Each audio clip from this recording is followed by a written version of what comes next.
r/AskReddit. Reddit. Has anyone here actually killed another human being? What was it like? Serious. I'm a respiratory therapist. We are the ones who take people off of life support. It's not for everyone. My dad. He had leukemia and was in an induced coma and his organs were starting to fail and get infected and I just couldn't see him like that. He wouldn't have wanted it. I know he didn't. I had to sign a document where the last line literally said if the machines are turned off he will die and I accept this responsibility. I signed it. I had to, couldn't bear to see him suffering. Love you dad. Miss you. Edit. Thank you all for your heartwarming replies. Many have gone through the same situation it seems and my heart goes out to all of you. If any of you need someone to talk to, feel free to send me a message. I killed my dad. Indirectly, when I was 25 now, me and my dad got in an argument. He was having issues with abusing Oxycontin and battled anxiety and depression. In the argument I told him why don't you just go take some pills. You aren't such a dong when you're on them. Well he took them. A lot more than he should have. And I didn't know. I came home from work, went to wake him up for dinner, and he was cold and had vomit in his mouth. You better believe I blame myself for that. This breaks my heart. I'm so sorry. To make it worse, my sister has straight up told me it was my fault several times. It's only when she gets pissed at me. So I know she doesn't actually mean it, and only says it because she knows it's a soft spot for me, but it still kills me. Your sister sound mean. I ran over someone with my car. I was with my family going Christmas shopping when I was 16. I was driving. We were on the interstate in a pretty high traffic area. I remember seeing someone fall from the car next to us. I'll never forget the thud the car made as we hit another person at 70+ miles per hour. As it turns out, he had actually stepped in front of another car and they knocked him into my lane. Not that it really makes a difference, but he was probably already gone before I hit him. Not the ideal Christmas shopping experience. Edit. It happened in Huntsville, about 9 years ago. That's too heavy for a 16-year-old. I'm sorry that happened to you. So my English is not so good, but my cousin said I need to put this here, so here I am. I was a soldier in the Army of Mexico. I joined the army when I was 18 back in 2007. I did not go to college to get a diploma. I thought instead I will go to join the army and protect my country from the drug cartels and the rebels and terrorists. The first time I killed another human was in 2007.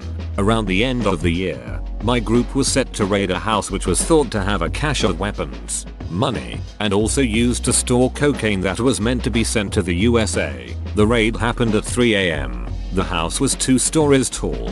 We breached through multiple places. I don't think they expected us because they had guns, but they did not respond too fast to us when we hit them. The guy I killed was no more than 15 years old. That mess with my head still. I killed a child. The last kill I recall before I left. He was my friend. But he was a traitor. He was telling the cartels when we were coming. He was telling them what we know about them.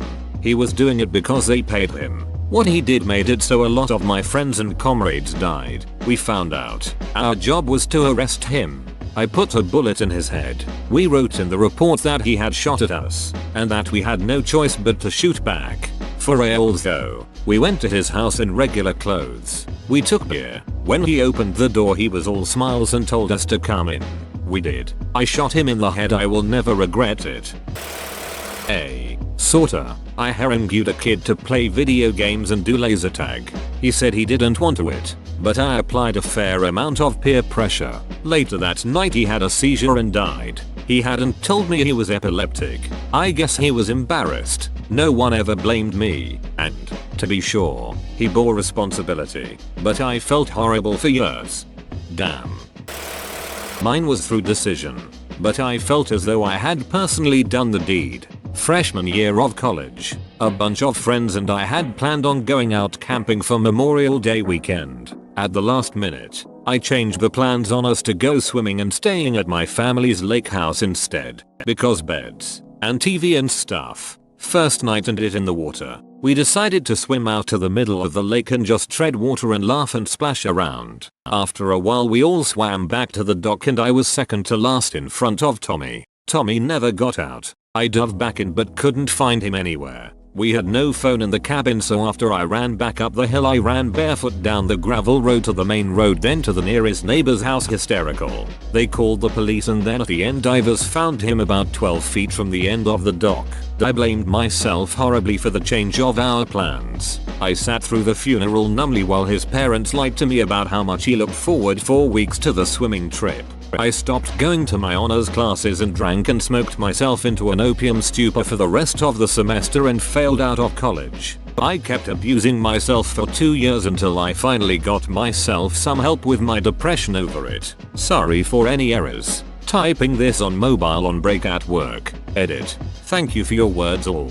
I am in a much better place, albeit at a later point in my life. I'm now 34 and about to finish the first stage of my higher education. As for how he drowned, it was never fully explained to me beyond suspicion of him getting a cramp and going under, and I assume a gasp of pain while underwater did him in, comma. A few years ago I was driving home from work in a snowstorm. The trip from work to home was about 54 kms. It was about 1030 pm, and probably about -40 with the wind. A man stepped out onto the road in front of me. He was outside my headlight range, but I managed to catch the glint of something. Years of driving that road I learned to react quickly to little things. Deer or other animals' eyes reflect light. I managed to skid and slid to a stop, only lightly bumping him as he didn't move. He got into the car, smelling strongly of booze, and through the slurs he told me THST he needed to get to Lloydminster, a city about an hour's drive from my location.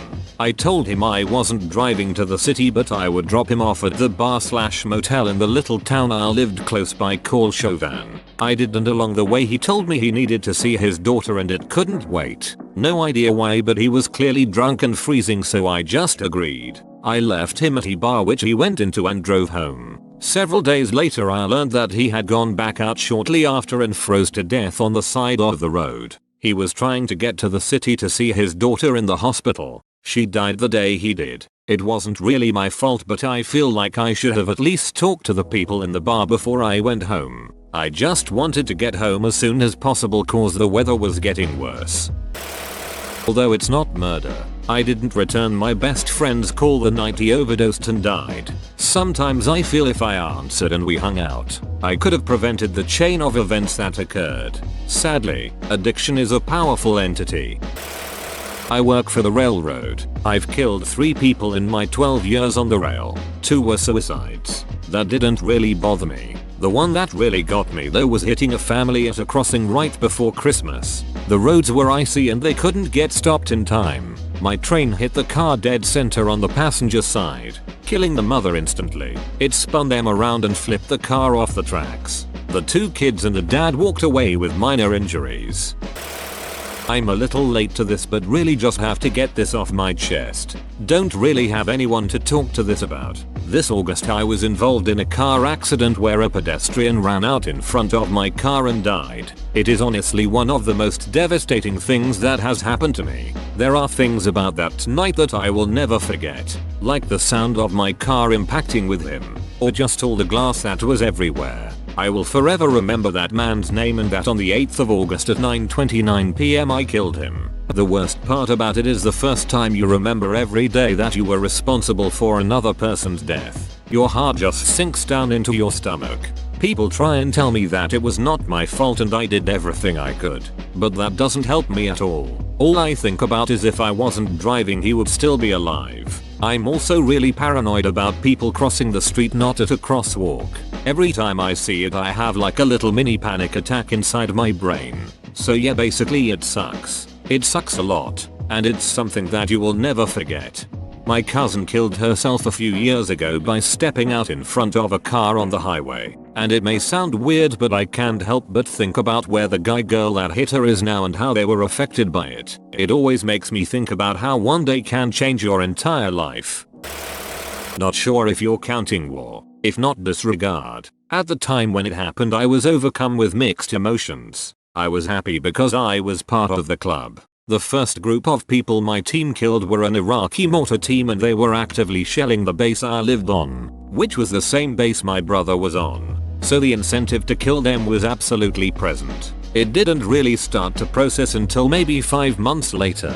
I started to sit around smoking my hookah and thinking about that day, remembering what they looked like when I was staring down at their contorted faces with their brains hanging out, holes in their neck, dried blood everywhere, then thinking of what they looked like on their pictures. It was very hard for me to process because we had lost so many people. I felt split between satisfaction in knowing I put a huge dent in their manpower and ability to attack us, but at the same time I kept thinking about how everyone there came from a family, had a mother, and was at one point a helpless child who just wanted to live and find its place in the world. I had just had my first son while I was deployed, if you can't tell by all the emotion-y stuff. During this time in my life I was also absolutely convinced I was going to die there, so I spent every downtime I had sitting around contemplating what it will be like when I'm no longer self-aware because I don't exist, what it will be like to not know I'm here, have no emotions, just gone. The thought that I scratched someone off from existence into oblivion is the hardest part. EDT. Oh Jesus. I took the day off from Reddit to deal with some personal stuff and I come back to this incredible feedback and gold. Thank you, kind stranger. I love you all.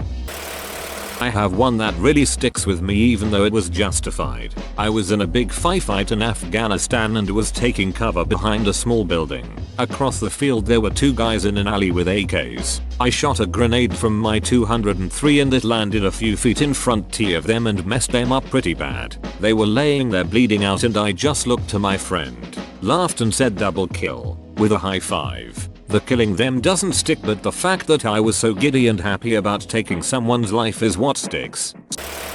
Iraq. If I hadn't shot him he would have thrown his grenade at my truck. It went off in his hand. 14 years ago I, 12 years old, was riding a bike in the park with friends. A buddy of mine challenged me to a game of chicken. We were to ride directly towards the street, and first to chicken out and not cross lost. As I was approaching the street I slammed the brakes before the curb and a car was coming around the bend who swerved because he thought I was going into the street. It was an old man who hit a pole and was severely injured. The car was about to catch fire, so my friend and I removed him from the vehicle.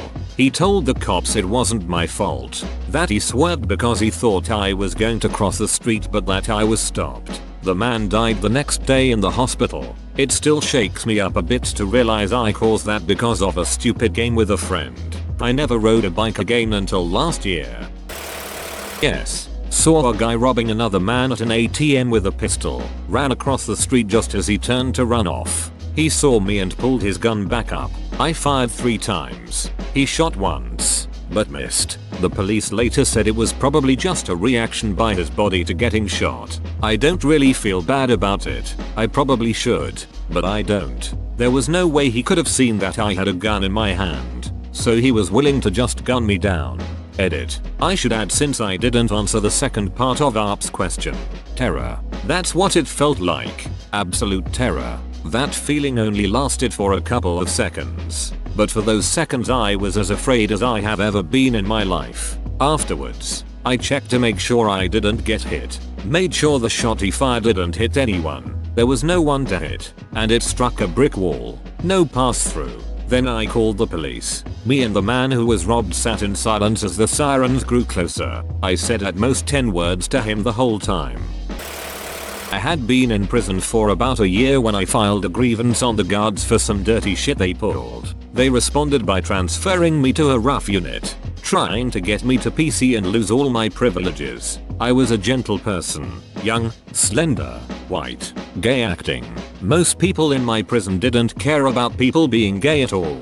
One big nasty white guy kept harassing me. He catcalled me even before I moved over to his unit, and the first couple of days after I moved over he started yelling insults at me as we came back in the unit from chow. All I wanted to do was talk trash back to him, but I didn't grow up talking rough. I yelled something like, "Shut up George, you ain't nothing but a punk bitch anyway," or something like that. I yelled it in front of all his friends and they said, "All like a bunch of kids in high school. Prison is like high school." George came to fight me that night. He just knocked on my cell door and said that he had no choice. Since I had called him out like that, I was scared to death. But there was nothing I could do to avoid a beating. Dude was really big, but also kind of old and out of shape. I did okay at first, dodging him, trying to run around on the tear in front of my cell, trying to get him winded, but he caught me and dragged me into my cell and threw me on the floor. He got on top of me and started punching me in the face with one hand and holding my throat with his other hand. The punches didn't really hurt, but I couldn't breathe. Somehow I bucked him off and slammed his head into the metal bunk. I squirmed out from under him and ran out. He didn't follow. I tried to catch my breath and cautiously looked back in the cell. He was laying on the floor, writhing around. When I came in closer I saw his eyes were open, but he was just looking at the wall, slack-jawed. I figured I had knocked him out and I was happy. Then he had a seizure. He flopped around violently and froth started coming out of his mouth. There were people standing around, but no one knew what to do. I ran down and asked for an emergency medical response. Some screws and nurses came and took him downstairs on a stretcher. An ambulance came. Lights and sirens blazing on the way in, but quiet on the way out. It was pretty obvious what had happened. He had red swollen knuckles and I had a fat lip and black eye. I was put in the hole for a month. But investigations found me not guilty and the state didn't press charges or even come talk to me. I'd like to say that people respected me more after that, but no they didn't. I got beat up a couple more times before I got in with a clique. People respected the fact that I had taken a beating and not told on the person. Prison is a weird society. Never filed a grievance again. R.I.P. George. You were a big dumbass, but you didn't deserve to die like that. Edit. I was in for a probation violation. My original charge was vandalism. Then I got violated for driving without a license, shoplifting and some dirty P tests. Don't judge me. I had issues. Doing better now.